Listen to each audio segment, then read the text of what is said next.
In 3 seasons, our next receiver caught 137 passes for 2,310 yards and 27 touchdowns.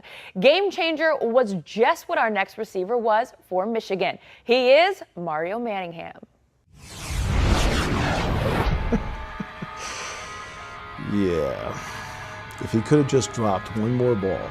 4th down, 1 second left. Michigan trailing by 4.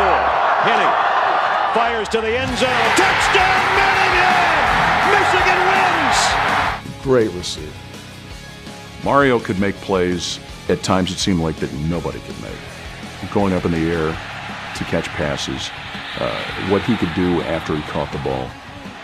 Mario Manningham could stretch the field. He had the ability one-on-one to get separation. Back to throw. Pump fakes, goes to the corner. Man there. Got him. Touchdown, Mario Manningham. Great hands. Dependable. He was always the guy that you would go into a game. You had to circle a wide out going to the game against Michigan. You'd say to yourself, yep, Mario Manningham's a guy that has to be somehow slowed down. You don't really go into a game looking to stop a Mario Manningham. You're really hoping you can slow down Mario Manningham and somehow keep his production to a minimum, but those were very rare days. And into the end zone for a Michigan touchdown. Flashy receiver, that's for sure. He was a big play guy, and that was definitely the vertical threat after I left. You know, double moves, go routes. I still remember the Notre Dame game where he had, I want to say, about 120 yards at halftime. He was one of the good ones. Mario could just make some incredible plays, and a guy that you saw as you watch games during the season leading up to the Ohio State game, you could see he's the kind of a guy that could change a game all by himself. Manningham open, look out! Manningham is gone! Mario Manningham takes it all the way! He's good. Mario Manningham's game-changing plays earns him the number 6 spot on our list. When Dre Mingo transferred to Purdue in 2009, she was required to sit out the season due to NCAA rules. The next season, she was ready. Mingo helped lead the Boilermakers to a preseason WNIT win and was named to the All-Tournament team after averaging 17 points and 7 rebounds. Days after that win, Mingo would find herself in a different kind of battle.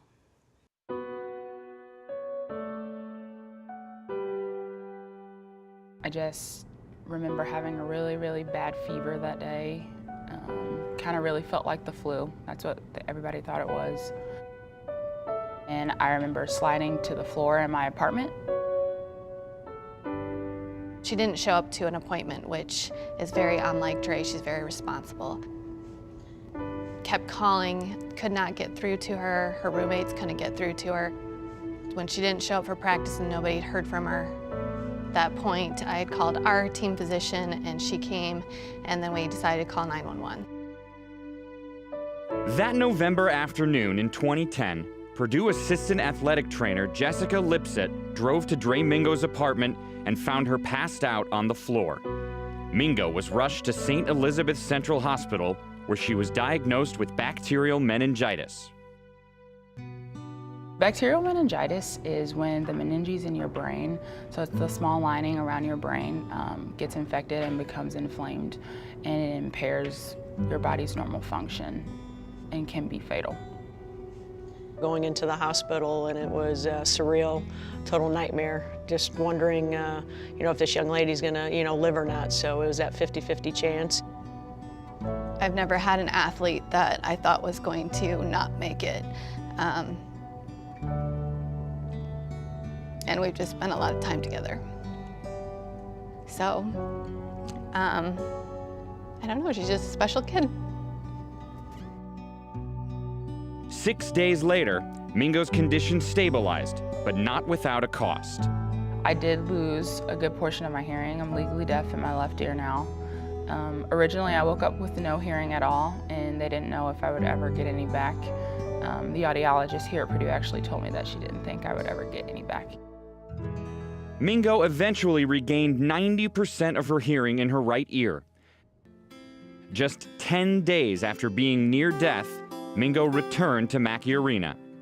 That's Dre. I mean, 10 days after is just insane. I mean, we just saw you laying there like stiff, not doing anything.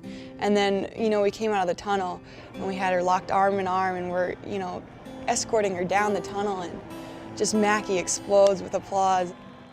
It was really important to me because at that time, life for me would be so different, especially with losing my hearing. I would definitely have to adjust to a different lifestyle.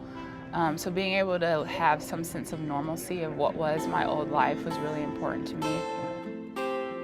We didn't know how to, you know, assess her situation. We just knew that she was fine. I called it her lunchbox, that she still had an intravenous pump kind of on her. And, you know, she just needed to be with her team.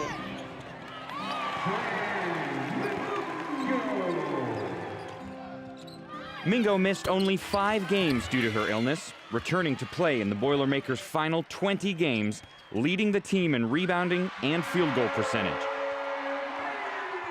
All signs pointed to a strong senior year in 2012, but during a preseason scrimmage against Indiana State, Mingo's body would betray her again. I actually was kind of making a move to go into a layup, and my body kind of went one way and my knee went the other, and then I fell. And I knew instantly that I had torn my ACL. Every single person on the sideline, including me and the players, is like, why is this happening to her? I mean, you just continue to question, how much can one person handle? Our kids were just deflated, dumbfounded once again. They wanted to take that pain away from her. You know, I just said, I'm so sorry. I said, I can't take the pain away. I just wished I could do something. She's like, Coach, could be a lot worse. I could be dead. At Mingo's urging, the Purdue coaching staff and administration undertook the process of applying for a 6th year of eligibility, documenting all of her health-related struggles. Then, this past Easter, Mingo received a call from Coach Sharon Versip. Coach B called me and told me that I got my 6th year, and I was absolutely speechless for about a good 5 minutes. As her team and as her friends and sister, it was good to see Dre so happy again and to be able to play the sport that she loves one more year. It was a complete feeling when Dre stepped back on that court for a game rather than, you know, walking up and down the sidelines trying to rehab. She had her jersey on, we had all of our jerseys on, we were about to go to battle. You know, it was just a surreal feeling. Mingo has returned to the starting lineup and is determined to make the most of her final season wearing the gold and black. Just taking everything in stride, really appreciating every single moment that I have left. It's just nothing like being a Boilermaker, so being able to come back and play has really been awesome. She will always be known as just the most amazing young woman, but as a basketball player, that she gave so much to get that uniform back on, no matter what it took. Mingo has also started a charity for children who cannot afford hearing aids. To find out more about Sounds of Serenity, visit the website at teamsounds.net.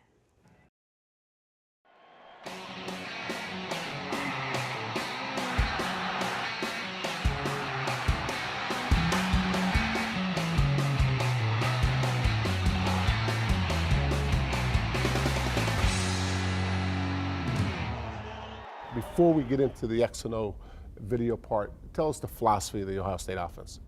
We want to be a downhill, run, physical team that has a big-time presence in the A and B gaps. We want to push people off the football. We want to be the most physical team in the country running the football and set up our play-action pass off of that. We want to be very balanced.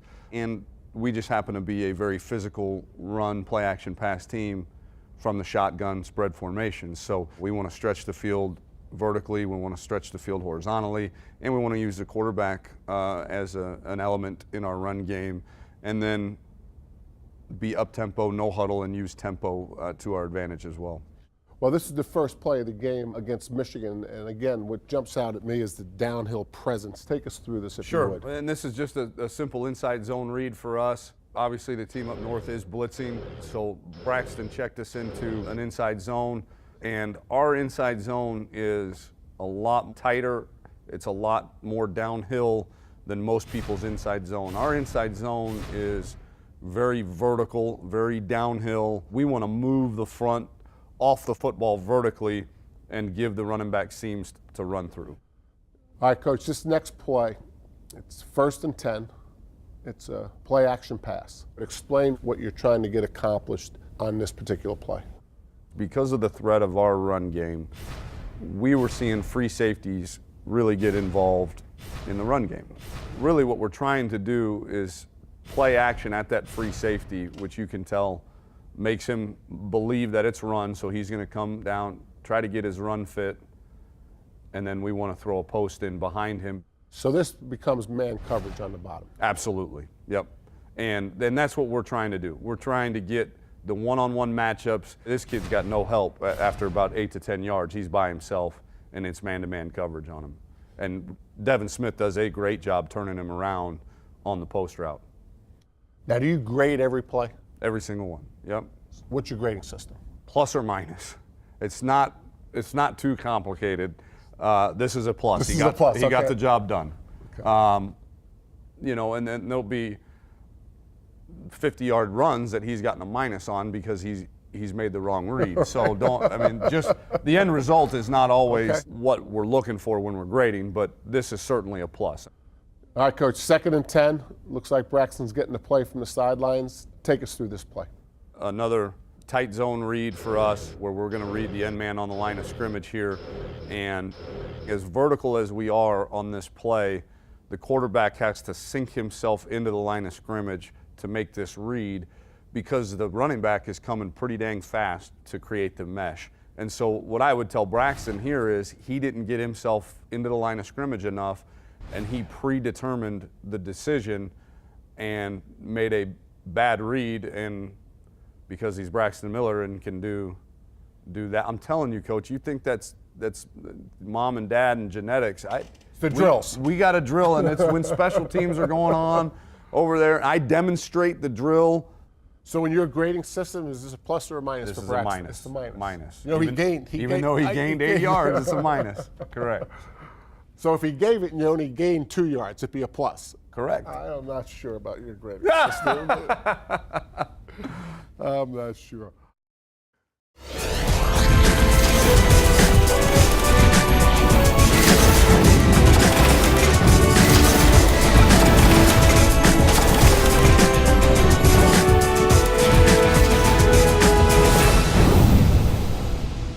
Hi everyone, and welcome to yet another season here of the Women's Sports Report. Alongside Kara Lentz, I'm Lisa Byington, and Michelle McMahon, our volleyball analyst, will join us a little bit later in the show. We are in our 7th season. Hard to believe, but it's good to be back. Happy to be here. Mind-blowing. We want to remind you, since we do live in a social media world, you can interact with Kara or myself or Michelle McMahon or the Women's Sports Report show. You can also send us pictures at #WSRPics. We'll get into that discussion a little bit later in the show, but there are your Twitter handles, and please don't hesitate to interact with us. Now, the fall season, associated with football for most, and a lot of juices flowing with the football season, but there's a lot of exciting storylines here for the fall sports season for the women. Well, I think if you look across all sports, volleyball, 4 teams being ranked in the top 10, field hockey, Penn State in good contention to make a good NCAA tournament run, in soccer, Michigan producing, and again, Penn State producing. All around, Big Ten schools in the conference are very legitimate contenders along the national landscape. Yeah, that's just touching upon all the excitement. There are plenty of headliners here in the fall sports, from volleyball to soccer to field hockey, and of course, headlined by the top sport here in the Big Ten Conference with volleyball.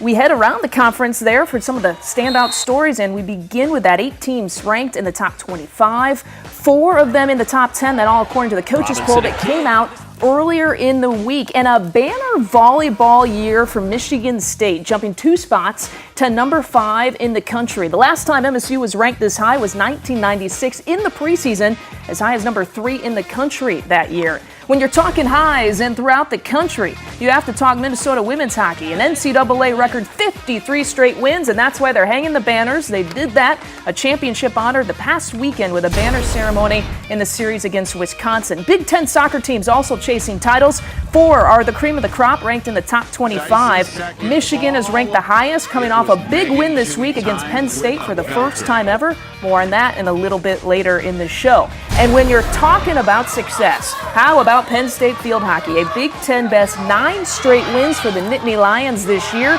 They look like they're in fine form to defend their regular season and Big Ten tournament titles from last year. So we'll bring in your field hockey mind here, Kara Lentz, and with Penn State on such a roll, what is the ceiling right now for this team? Well, you have to flash back to 2012 when they won the conference season and they won the tournament. That's major to do in a conference like this, and that also shows me that they have a winning mentality. When you raise a trophy like that from the season before and you return a lot of your role players, including Laura Gebhardt, who centers that midfield, this promises to continue to be a successful season for the Nittany Lions. On the flip side of that, with the shutouts that they've had this season with 6, defense. I think this team really speaks to defense. Brittany Griswack in the backfield is in high contention to again get Defensive Player of the Year, if not Big Ten Player of the Year. So this Penn State team, they know how to get it done. And I think for me at this point, can they go undefeated in conference play? That's a good question. Well, right now they're 3-0, and the other 3-0 team in conference play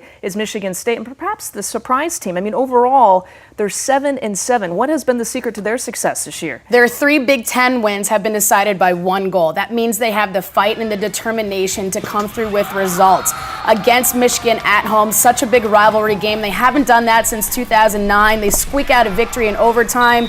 Against Indiana, they were out to a 3-goal lead, allowed Indiana come back into it. But when you have Abby Barker in your lineup, who just honestly has such a fun time playing the game, and she has production, and she has a responsibility to produce for the Spartans. Northwestern used to have Chelsea Armstrong in its lineup. She is now long gone. She was the all-everything for the Wildcats, so you think, well, they might have trouble filling the hole, but they're doing it with several different players and such a balanced team. And this is what you see sometimes when you lose some all-star players. Other people have responsibility upon themselves to produce. Northwestern is putting up an average of 10 corners a game. That's a lot to hold off, but it's the way that they're getting these corners when they're inside their offensive 25. You have Isabel Flenz on the front line. You have Puffenberger on the outside mid. You have Nikki Parsley, who are able to have the Wildcats be able to produce in successful situations. So let's take a look at the field hockey standings right now as they stand. Of course, as we mentioned, the 2 3-0 teams there, and the lone 2-1 team, Northwestern, already lost to Penn State 2-0 this season, can still try to catch the Spartans next weekend.